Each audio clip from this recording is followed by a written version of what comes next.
Hello everyone, by popular request today we're going to be breaking down the persuasion and some marketing tactics of Sam Ovens and what makes him just so effective. Now, I have been following Sam Ovens for quite a long time. He's actually one of the few entrepreneurs that I really respect because he helped me a lot on my journey and gave me a lot of advice. And I'm going to show you some clips of him specifically giving me great advice and what it did for me today. And then I'm going to break down the persuasion techniques and marketing techniques which he uses really well to actually sell to his audience, or at least what he used to do when he was selling his courses.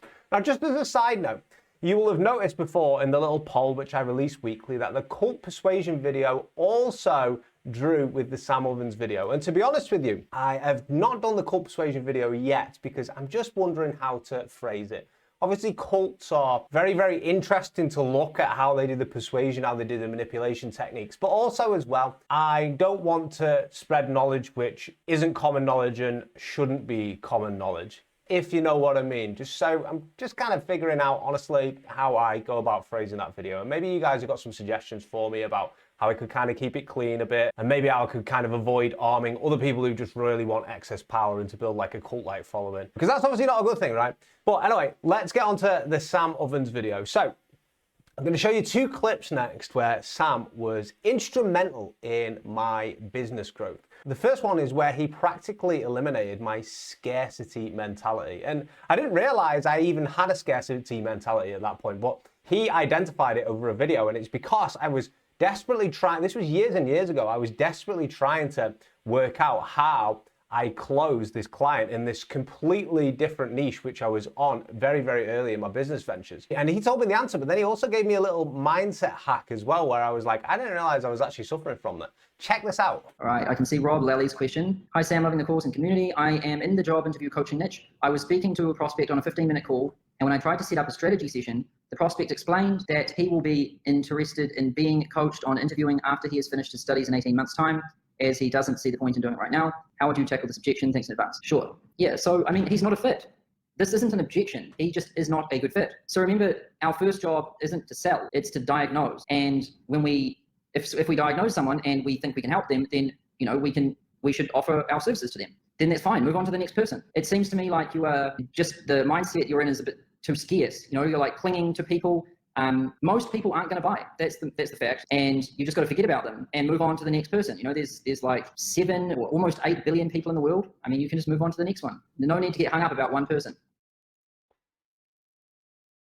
Just before I talk about that Sam Ovens video, what you just saw then is YouTube putting adverts over my channel. Yet they won't monetize me, but they'll still advertise on my channel. That's just a side note there. But that advice from Sam Ovens really helped me there. And he was basically like, look, dude, you are focusing only on one person. Like, you're being too scarce. You're trying to just chase one person when there's this whole ocean of people there. This advice must have been in 2017 or 2018. It made me like reevaluate everything, because basically I started to realize like everywhere in my life I had this same mentality. I was, trying to just chase a single opportunity everywhere and completely ignoring other opportunities. And I think part of it's down to personality type as well. If you look at my Myers-Briggs, I'm an ENTJ. I'm very goal focused, very strategic on a single specific goal. And sometimes when the blinkers come on, I completely ignore that I'm actually in an ocean of opportunity. And over the years, thanks to that advice, I've actually been able to get myself out of that rut and start seeing the bigger picture and start realizing like, whoa, this is a big world. Like, there's no need to get hung up on all these things. That right there had instrumental effect on other areas of my business down the line. There's a second clip which completely changed things for me as well. And in this clip, I was already having consistent success. And again, it was probably around the time of 2017 to 2018. But what was happening was, rather than feeling good about myself, I actually started to question myself even more. And I was having like this internal battle between the person who I used to be and the person who I was like becoming because of all these newfound success. Because the thing is, guys, like a lot of people don't talk about this. When you go on your journey to making money or becoming a new person or having some sort of transformation, there is a painful period where almost like you are tied with elastic, rubber bands, they're tied around you. And when they're tied around you, when you start to move to a different place, they are getting tighter and tighter. And it's actually causing this like discomfort, right? But as I was experiencing this, I happened to stumble across an interview that Sam Ovens had in like 2015, where he was talking about the exact same thing. And so I got on a Q&A with him and I asked him that question about like, how did he overcome it? And this was his answer. So Rob Lally says, I saw a great interview with you and Andrew Warner, part 2, and you spoke about how your mind was in constant battle with itself early on in your business. You explained that you were making so many changes to yourself that you felt incongruent with who you had become. I also get this feeling when prospects become interested in my service. What helped you overcome this? Yeah, so change is always, there's always friction. And so like, you know, if we get really used to something, for example, just imagine like writing with your right hand, right? Like with a pen, it just flows kind of naturally. You go put that pen in your left hand and try write, and it's painful and it'll make you frustrated. Whenever you change anything, you feel that same friction, and it's normal. So like, you know, if you're not an entrepreneur and then you become an entrepreneur, that's a pretty big change. Or if you're used to just being a solo business owner and then you start hiring employees, that's a big change. Like all of these changes, they bring a lot of friction, and they also cause like a bit of an identity crisis because you identify a lot with the old way of doing things. So as soon as you change that, you know, you're going to have a lot of friction and you're going to kind of feel like an imposter, and that's normal. It doesn't mean it's wrong. It just means that it's different. And the way to fix it is just time. So you just need to keep doing it. And the trick to doing it is doing it every single day. What you do every day starts to really just form and shape who you are.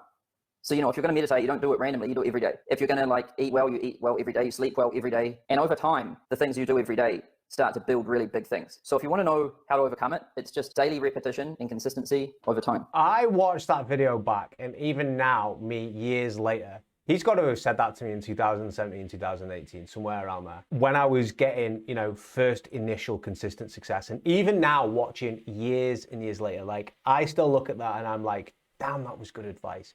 It was such solid advice. I remember I was really, really struggling because you do get this identity crisis. And this is exactly what he was talking about, between like the person you were and the person you have become. And there was me, I was starting to achieve success. I remember like I wrote some goals down on a notepad for myself. And by like the end of that week, like I'd struggled with these particular goals for a while. And by the end of that week, I'd achieved those goals, which I was struggling with for a while. And I remember sitting there just like completely blown away, like what is happening to reality at the moment? Like it was such a strange feeling. It was making me feel uncomfortable. I came from a family, you know, of poverty. My mum split up with my dad when I was born. They were together for years. And then when I was born, she split up with him, and like she was basically homeless for a while. And so she found my grandma and took me in, and we just had this like burden of all throughout, you know, generational like money problems and like generational bad luck. And then here I was starting to get these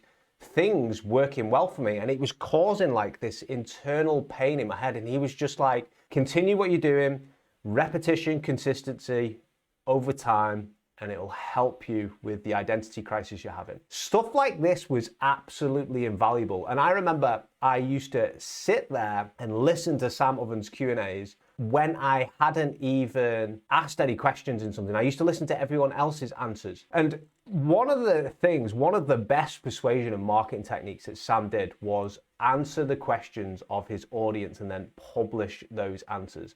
And I think in this day and age, we have a lot of copycats who are trying to sort of fulfill Sam's shoes. And we've seen it repeatedly. We've seen people who have come out with all these new courses. They've got like a mindset section in, they've got like a find your niche section. And here's a little clip from his course here where he's talking about consistency and how 1 minute you're good and 1 minute you're bad, and 1 minute you're doing the right things, 1 minute you're not, 1 minute you're having an identity crisis, 1 minute you're comfortable with your identity. But then I had this, that was my peak, but then I had this trough of where I was literally curled up in bed, hungover and depressed. And like over time, people have took this information and they've copied it again and again and again. But I feel like he was one of the only people who actually understood this. He was the original creator of all the mindset sections and things like that in courses. And then since then, I've seen 1,000,001 courses who all have this, you know, like this wavy line where like 1 minute you're like this, 1 minute you're like this. The warm-ups as well. Here's his warm-up for his course here, and I'm sure you've seen this a million other times in other courses, but he was like the creator of these ideas of having a warm-up, having a little diagram where you could plot exactly where you are having your downfalls and where things are going really well for you. And what I'm trying to say here, guys, is you know someone is influential when they made these things years and years ago, and since then they've had this million replications of other people selling programs who are also going into the same techniques. And by the way, I'm not saying that they've not improved on some of his ideas there. You know, perhaps they have. But what I'm saying is he was the original one. His course was very comprehensive. He used to come on these Q&As and he used to answer these in-depth questions that not only would be about, you know, like tactical things, strategy things in business, but then he would also answer these in-depth questions on mindset and where he thinks your bottlenecks are as well, which is, if you've been in business a while, you know that having bottlenecks in your mindset is actually a massive, massive problem. And like maybe having an underconfidence in yourself, but mainly and specifically having someone outside, external to you, who's able to pick and point that out to you, because that's the tough part, right? These things can exist for a long time, but you can be completely blind to them. It's like a blind spot. But then along comes Sam Ovens and he's like, look, Rob, you've got a really scarce mentality here and like it's affecting all these other areas. And then he's also like, look, I had this identity crisis as well. It's perfectly normal. You just have to carry on and be consistent. And then he would upload it to other people and he'd have these Q&As on his YouTube channel, which would then generate that social proof that we have previously seen. And when we talk about social proof is the idea that humans copy other humans because they save energy by watching all the decisions that other humans make. And so then they just make the same decisions. So if I told you, you know, you need to buy, I don't know, a Hoover, right? You got two Hoovers that you're looking at that you want to buy from Amazon. One Hoover doesn't have any reviews with it, and the other Hoover has 1,000 5-star reviews. Which Hoover are you going to buy? You're going to buy the Hoover which has got all those reviews to it, because humans copy the decisions of other humans. That is social proof, right? But it happens across lots of different domains as well. And so Sam uploads these Q&A videos, or at least he used to on his channel. And in these Q&A videos, if you think about this, he's got lots of people asking him questions. And these questions he's giving amazing answers to. So in-depth answers, demonstrating his authority, first of all. And then as well, he's actually answering people's questions, which is the social proof as well. So he's just doing this social proof and authority, which is working very, very well for him, which is establishing him as an authority in his niche. I'm scanning through his YouTube channel here, and I remember I used to watch so many of Sam Ovens' videos, and they were just low effort, like poor visual quality, should I say, because he's just filming on his camera phone. You're not even using the good camera, you're using like the face camera, walking around his house, talking about business concepts, talking about actual things which could really, really help you. And the information in it, like the visual quality compared to regular YouTubers, will be like a 2 out of 10, right? His actual quality of the content and the depth that he would go and how helpful it would be like a 10 or 11 out of 10, right? Hey, what's going on, everyone? It's Sam Ovens here. And today I want to talk to you about cause and effect. And he would just go on for 25 minutes talking about business concepts that would be super, super helpful. And this right here is a persuasion technique called reciprocity. And what reciprocity is that if someone does a favor for you, you feel compelled to do a favor back for them. So, for instance, it works in all sorts of different domains, as every sort of persuasion technique does. So, for instance, if me and you, picture this, close your eyes, however you want to imagine this, me and you go to a bar or we go to a coffee shop, and I buy a beer for myself and I buy a beer for you as well. Right, and we sit down, we have a chat, you know, we have a laugh, we're getting on. Just picture it, right?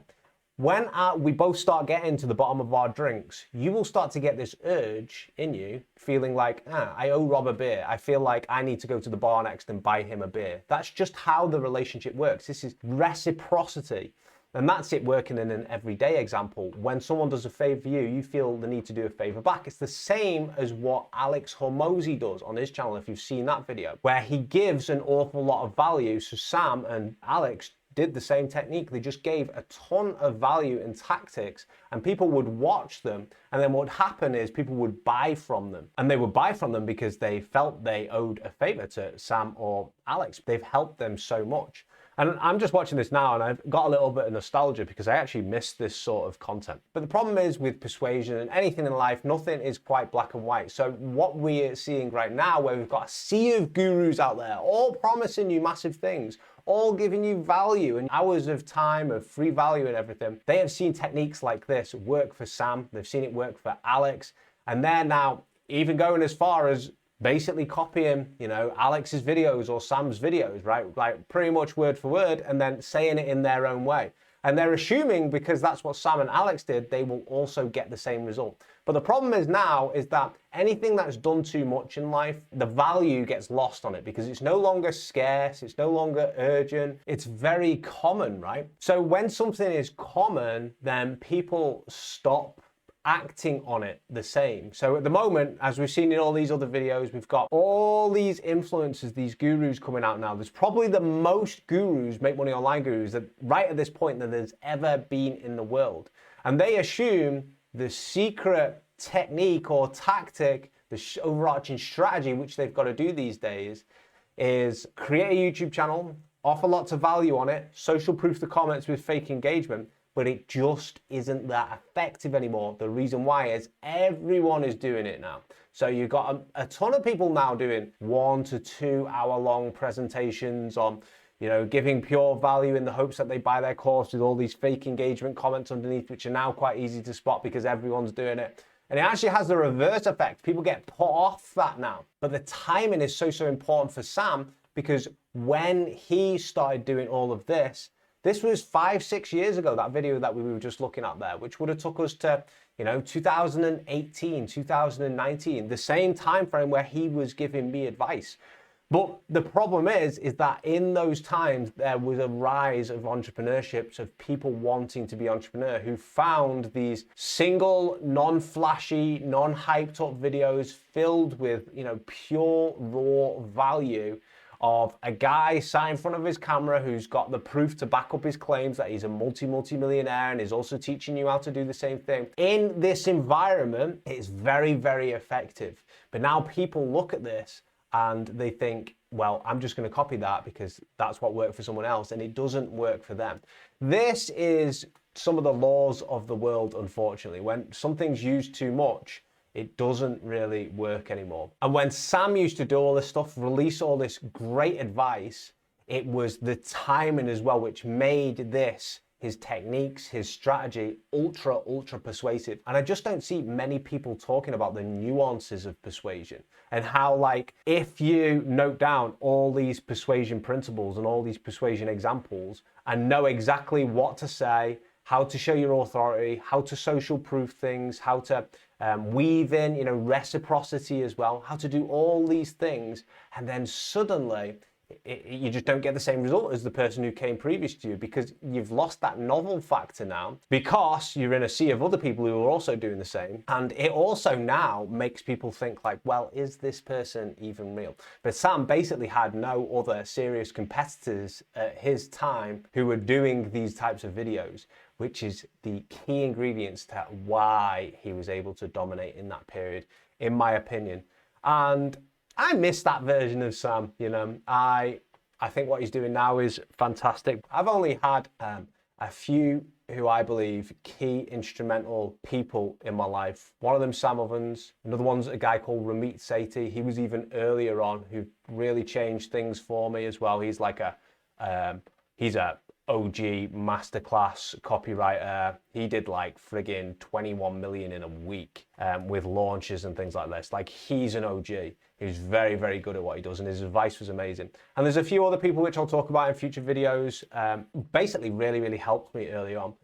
We're in this time where it's unfortunate now that everyone's giving advice, and like, it's hard to actually know what advice is valuable anymore, but Sam's was just such a difference. The type of content he made was such a difference from like the typical guru who were doing all these big flashy things that people actually would almost procrastinate by listening to him, and they'd feel good about it, and they'd probably learn something as well from some of his videos. And it was just this like recipe which made him and his strategy very, very effective. But as you know, he started to realize that even his own techniques, his own adverts, the way he was operating was starting to become ineffective, even though he was really the master, the top level at that point. Now listen to this in this video here, and this was also done in around about 2019 when the market conditions started to change. Everyone started struggling for clients. It became much harder to get business because there was a million business coaches now that rather than creating a business and then becoming a business coach like what I did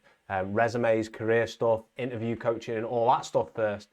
And then I started helping people with by getting leads, and that people were actually skipping that step and instead just going from nobody who knows nothing, who hasn't run a business before, to then teaching people how to create a business, because they were like, well, if Sam's created this very successful course, I can just copy Sam's course and sell that on instead, because I know it's already valuable, I know it already works, and that kind of gets rid of the cognitive dissonance, the emotional pain of not knowing what you're talking about. But Sam started to pick up on this. Listen to what he says in this video. Hey everyone, Sam Ovens here, and in today's video, I'm not going to try and get you to opt in to a funnel or a webinar, or I'm not going to try to get you to give me your email address or anything like that. I'm just going to cut right to the chase, because I'm sure that you've been out there on the internet and you're just sick of it. You're sick of all of this marketing. You're sick of all of these people just shouting at you about like all of these different things and standing in front of all of these different cars. Like enough is enough. You know, the world has Shots fired at Ty Lopez. become so noisy out there, and there's just so much marketing crap that like people have just had enough of it. And in today's video, I'm just going to cut right to the heart of the matter, and I'm going to explain 9 inconvenient truths about the current state of the online business marketplace. And what I mean by that is you've probably been noticing that there's been some major shifts in the market. Like things have changed. And what's happened is there's been some changes in the rules of the game. Things have evolved a lot, like new technologies and a lot of competition coming into the market. It's changed things around, and it's not what it used to be.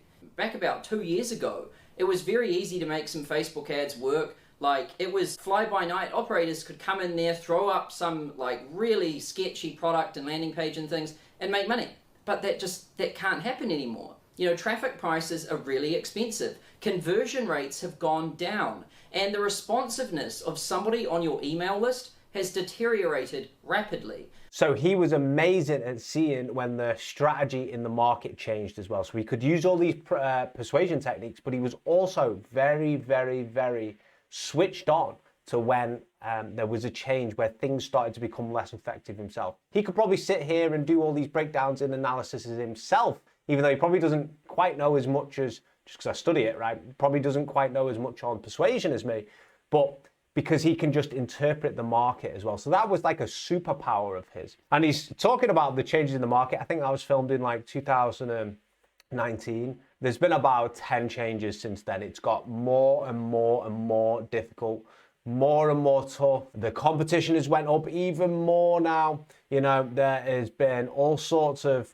gurus and whatnots coming since then who've got all sorts of crazy backstories which don't quite make sense, right? Anyway, that's a topic for a different video. But I believe that the timing was most important for Sam. The fact that he could give key instrumental advice, so instrumental that it even changed aspects of how I operate, how I thought about things, how I saw things. He would post this so other people could listen to it, right?